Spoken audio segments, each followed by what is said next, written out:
अस्सलामुअलैकुम। नई इमिग्रेशन के हवाले से बहुत ज़्यादा सवालात हैं और बार बार सारे नौजवान यही पूछ रहे हैं, तो जब बहुत ज़्यादा सवाल हो जाता है तो फिर आपकी खिदमत में हाजिर हो जाता हूँ। अच्छा, इमिग्रेशन के हवाले से जो सवाल आ रहे हैं, आपके बार बार फ़ोन आ रहे हैं, वो ये है कि जनाब सुना है, बड़ी दुहाई पड़ गई है कि इमिग्रेशन खुलने वाली है, तो उस बारे में बड़ा ज़रूरी, बड़ा शार्ट, बड़ा मुख्तसर सा लुबे लबाब आपकी खिदमत में पेश कर दूं। यूनानी इमिग्रेशन कवानीन में क्या सूरत हाल है। इमिग्रेशन, जिस तरह मैंने आज से 3 रोज़ कबल 2 रोज़ कबल बताया था कि इमिग्रेशन ख़ास तौर पर सिर्फ और सिर्फ ज़मींदारा जो है यूनान में, उससे मुतल्लक मजदूरों को ये कहा जा रहा है कि इमिग्रेशन दी जाएगी, यानी कि कानूनी हैसियत दी जाएगी। लेकिन इसके बावजूद कि ये बड़ी आला तरीन जिम्मेदार यानी कि पर्सनैलिटीज ने, यानी कि जब वजीर कहता है या वजीर आजम कहता है तो इसका मतलब ये है कि हाँ, वाकया ही इस पर बात हो रही है। जमींदारा यानी कि 5-6 इसके जुज हैं, यानी कि फिश फार्म से लेकर जमींदारा, थर्मोकिपिया, भेड़ बकरी, गाय भैंस, मुख्तलिफ इन तमाम शोबाजात में जो है मजदूर की किल्लत है। और हुकूमत यूनान एक दफा फिर इस बात पर बात करने लग गई है, बाज़ाब्ता बाकायदा, कि हम चाहते हैं कि मजदूर को लीगल किया जाए। अब इससे आगे की क्या सूरत हाल है। ना तो कोई बिल अभी पेश हुआ है, ना वजारती सदारती कोई ऑर्डर आया है। बात मौजूद है, हकीकत यह है कि इस पर बात चल निकली है। अब इस पर बात किन रस्तों से गुजरती है, किन कवानीन, किन लोगों को, किन अफराद को जो है वो लीगल किया जाएगा, कैसे किया जाएगा, ये अभी सारी सूरत हाल वजाहत से बाहर है। तो गुजारिश है कि जब ऐसा मतलब शोर गुल उठता है तो बराए मेहरबानी आपने आपको एक तो तैयार करना होता है आपने, यानी कि आपके पास पासपोर्ट, आपके पास लीगल डॉक्यूमेंट्स, आपके वो जो जरूरत की चीजें हैं, एक पासपोर्ट, दूसरा बर्थ सर्टिफिकेट, ये बड़ी अहम और जरूरी चीजें होती हैं, ये आपके पास होनी चाहिए। किसी भी सिमत जाने, किसी भी सूरत जाने से पहले आपके पास वैलिड पासपोर्ट और बर्थ सर्टिफिकेट, फॉरेन अफेयर से अटेस्टेशन के बाद अगर ग्रीक एम्बेसी इस्लामाबाद से अटेस्ट हो तो ये बेहतरीन है और ज़रूरी है। उसके बाद मेरे बच्चों, बड़ा ज़रूरी अमल ये होता है, जिस भी मुल्क, जिस भी इलाके से आप तल्लक रखते हैं, जब वो इस तरह का कोई कायदा कानून खुलता है तो आप सबको तैयार होना चाहिए। अच्छा, ये जो बात है कि इमिग्रेशन खुल गई, खुल रही है, तो इसमें बड़े सारे ऐसे वाकयात भी होते हैं जहां आपको लूटने की, आपको फ्रॉड करने की, आपसे माल हड़प करने की भी बड़ी सारी स्कीमें आपके अपने दोस्त, आपके करीबी, आपके साथी वो बना के तैयारी करके बैठे होते हैं। तो उन से बचना भी आपकी ड्यूटी है। लालच कहते हैं बड़ी बुरी बला है, और लालच से बच जाना मेरे बच्चों, जो वो कहते हैं कि शरीफ और ईमान वाले का काम है कि वो चाको चुबंद और होशियार हो रहे। अगर आप इल्म भी रखें, ईमान भी रखें, और फिर दुनियादार एक सदोड़ जिसको दुनिया में कोई काम नहीं आता, सिर्फ चीटर है और चीट करता है, तो फिर आप उससे चीट करा ले, धोखा खा जाए, तो फिर कोई हाल नहीं ना आपका। तो इसलिए अपने हाल पर तवज्जो करें, और इन चीजों से एक तरफ तैयारी है, दूसरी तरफ बच बचा है, ये भी करना है। अच्छा, दूसरा सवाल 1 मिनट की तरतीब में बताता चलूं कि बेशुमार नौजवान जब से पिछले 2 हफ्तों से वो वेबसाइटियां जो आप पैसे लेकर बनाते हैं, उसके हवाले से वो वेबसाइटियां, आपने एक नाम याद किया हुआ है किसी इदारे का, या दूसरा एक लेटर, जी मुझे कहते हैं कि लेटर ले दें तो मैं आपको वेबसाइट बना देता हूं।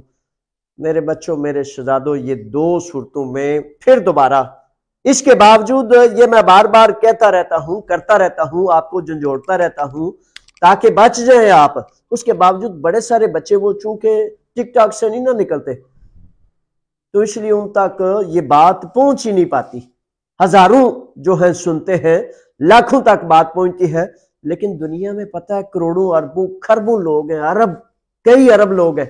तो बहरहाल आपने कुएं में थोड़ा सा रास्ता बना ले ताकि उसमें कोई अच्छी बात भी दाखिल हो जाए।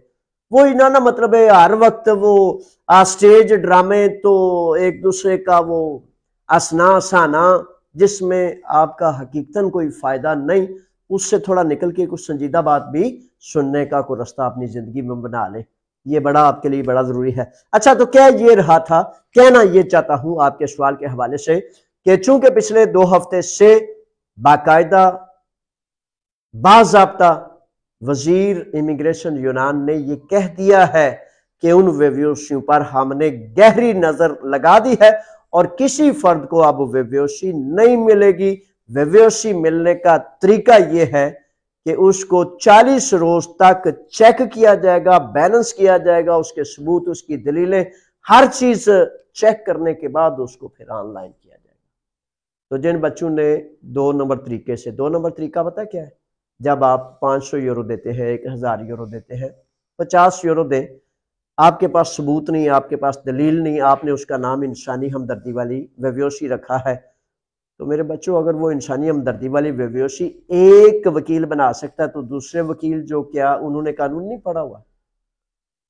तो इसलिए सवाल का नुक्ता यहां ये बयान करना चाहता हूं कि उस पर हरगिज हरगिज सफर ना करें, क्योंकि अब उस पर नजरें गाड़ दी गई है, अब उसको अंडर ऑब्जर्वेशन कर दिया गया है और उसको चेक एंड बैलेंस के सिस्टम में कर दिया गया है। पिछले हफ्ते भी आने वाले बेशुमार साथियों को कहा कि आ जाओ, हाँ आप तो इधर साइड पे हो जाओ।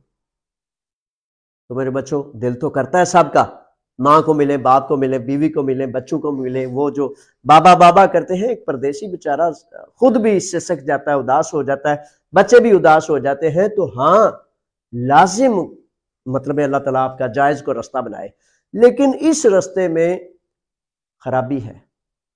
इसमें बड़े सारे बच्चे गए, कई बच्चे नहीं आ सके, नौजवान कई आए, आके उन्होंने उन्हें पकड़ लिया और कैंपों में चले गए। कई 1-2 जो भंगड़ा डालते डालते आ जाते हैं ना, बच गया बच गया, तो वो 1-2 को ना देखें, उनको भी देखें कि जो बेचारे मुसीबत में पड़ गए, 2-4 हजार यूरो लगाया, खर्चे किए, जब वापस आए फिर 2-3 लाख रुपया उधर दिया, फिर इधर आके तो जेल में चले गए, कैंपों में चले गए।